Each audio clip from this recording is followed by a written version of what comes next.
Sebuah kapal yang sedang keluar dari Selat Hormuz tiba-tiba dihantam proyektil tak dikenal. Ruang mesinnya rusak dan seorang awak menjadi korban.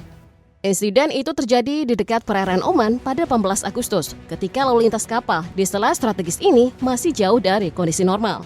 Ironisnya, insiden ini terjadi hanya beberapa hari setelah Donald Trump menyatakan Amerika Serikat memiliki kendali penuh atas Selat Hormuz. Tetapi nyatanya sebuah kapal komersial tetap bisa dihantam. Lalu bila Amerika benar-benar mengendalikan selat ini, bagaimana kapal-kapal masih bisa diserang di jalur yang katanya berada di bawah kendali penuh Washington? Serangan ini dilaporkan oleh UK Maritime Trade Operation (UKMTO) pada 18 Agustus pagi, yang menyebutkan sebuah kapal yang sedang transit di dekat perairan Oman dihantam proyektil tak dikenal. Serangan itu merusak ruang mesin dan menyebabkan satu awak menjadi korban, sementara kru lainnya kemudian mendapat bantuan dari Oman Coast Guard. Yang membuat insiden ini semakin penting adalah konteks politiknya. Serangan terjadi ketika Iran justru semakin keras menegaskan bahwa Hormuz belum akan dibuka. Ketua Parlemen Iran Muhammad Bagher Ghalibaf menyatakan selat tersebut tidak akan dibuka sebelum Amerika Serikat mencabut blokade, sanksi minyak dan membekukan pencairan aset Iran. Artinya bagi Teheran penutupan Hormuz bukan sekedar operasi militer, tetapi bagian dari tekanan politik dan ekonomi terhadap Washington. Wakil Menteri Luar Negeri Iran Qasem Gharibabadi bahkan menyampaikan bahwa Selat Hormuz adalah milik Iran, akan tetap milik Iran, dan hanya akan ditutup dan dibuka atas perintah Iran. Jadi ini bukan lagi sekedar perang pernyataan di media sosial atau ancaman diplomatik, melainkan sudah proyektil yang berbicara bahwa jalur pelayaran paling strategis di dunia ini belum benar-benar aman. Beberapa hari sebelumnya, dua kapal yang terkait dengan ADNOC, perusahaan minyak milik negara Abu Dhabi, diserang ketika melintasi Selat Hormuz. UAE menuduh Iran berada di balik serangan tersebut dan menyebutnya sebagai tindakan yang tidak beralasan. Tidak ada korban dilaporkan dan ADNOC mengatakan situasi berhasil dikendalikan.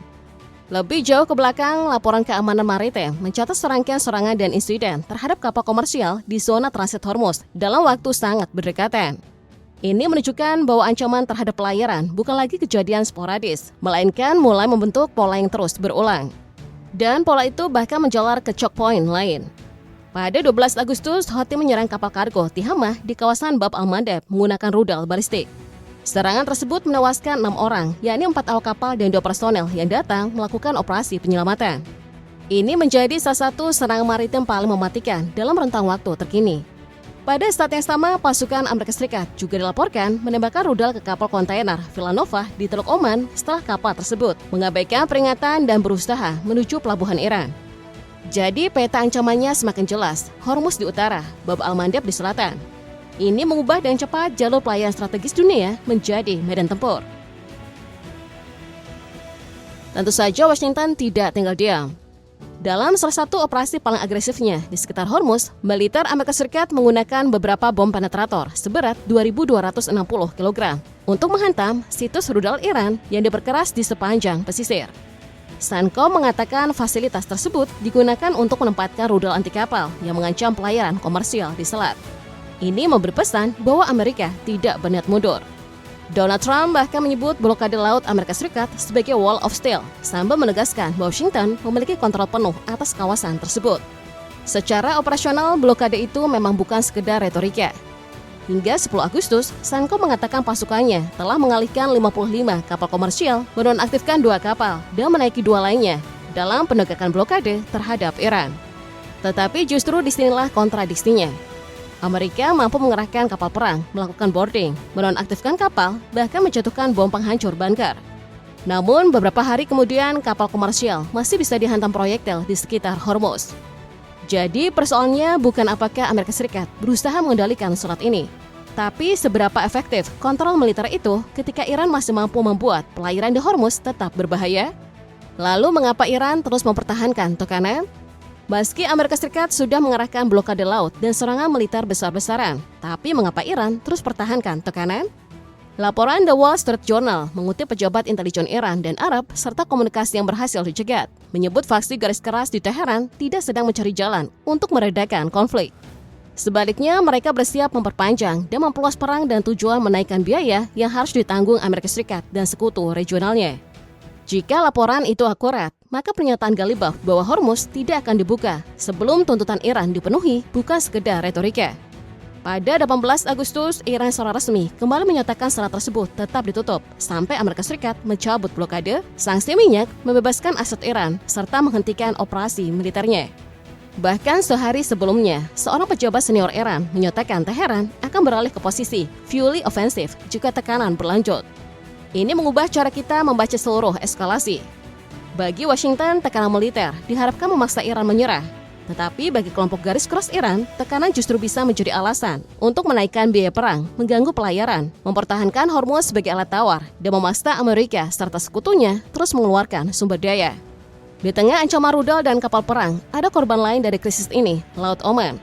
Tanker Caroline Benzoenghi, kapal yang membawa sekitar 800.000 barel minyak Rusia dan dikaitkan dengan Shadow Fleet, kandas pada 30 Juni setelah sebelumnya mengalami insiden di laut. Sejak itu, minyak terus bocor dari kapal yang rusak tersebut. Pada awal Agustus, analisis citra satelit Greenpeace memperkirakan luas tumpahan telah mencapai sekitar 600 km persegi.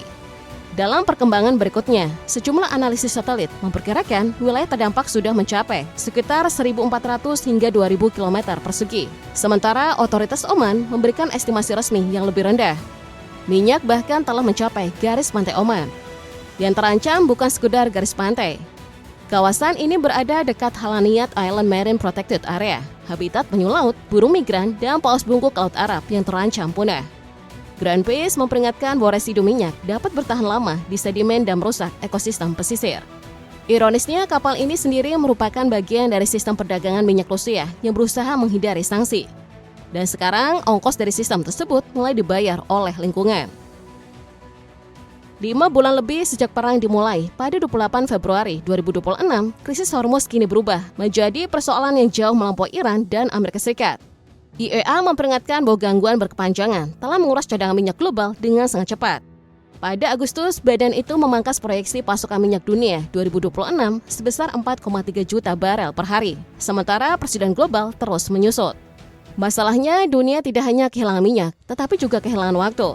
Reuters melaporkan stok minyak global telah terkuras sekitar 2,6 miliar barel, setara kira-kira 25 hari konsumsi dunia. Bahkan cadangan pemerintah yang tersisa semakin terbatas untuk menghadapi gangguan baru. Bagi Iran sendiri, Washington mengklaim blokade memberikan tekanan ekonomi sekitar 500 juta US dollar per hari. Namun Teheran tampaknya masih bersedia menanggung biaya tersebut selama Hormuz tetap menjadi alat tawar. Dan prospek diplomasi justru memburuk. Eurasia Group kini tidak lagi memperkirakan kesepakatan damai tercapai pada September, melainkan baru sekitar akhir tahun. Skenario yang lebih realistis bahkan bukan perdamaian penuh, melainkan kesepakatan terbatas yang memungkinkan lalu lintas Hormuz pulih sebagian. Artinya, setelah lebih dari 5 bulan, dunia belum mendekati penyelesaian permanen. Ini berarti semakin lama krisis ini berlangsung, semakin mahal harga yang harus dibayar semua orang. Dari klaim kontrol penuh Amerika hingga kapal yang masih ditembak di Hormuz, satu hal terlihat jelas. Kekuatan militer besar belum otomatis berarti kendali penuh. Amerika Serikat merespon dengan blokade dan bom penghancur bunker, sementara Iran justru memilih memperpanjang tekanan. Di tengahnya, lingkungan tercemar dan cadangan minyak dunia terus terkuras. Jadi, pertanyaan akhirnya bukan sekedar siapa yang menang perang, melainkan siapa sebenarnya yang mengontrol Selat Hormuz dan berapa lama lagi dunia harus menunggu jawabannya.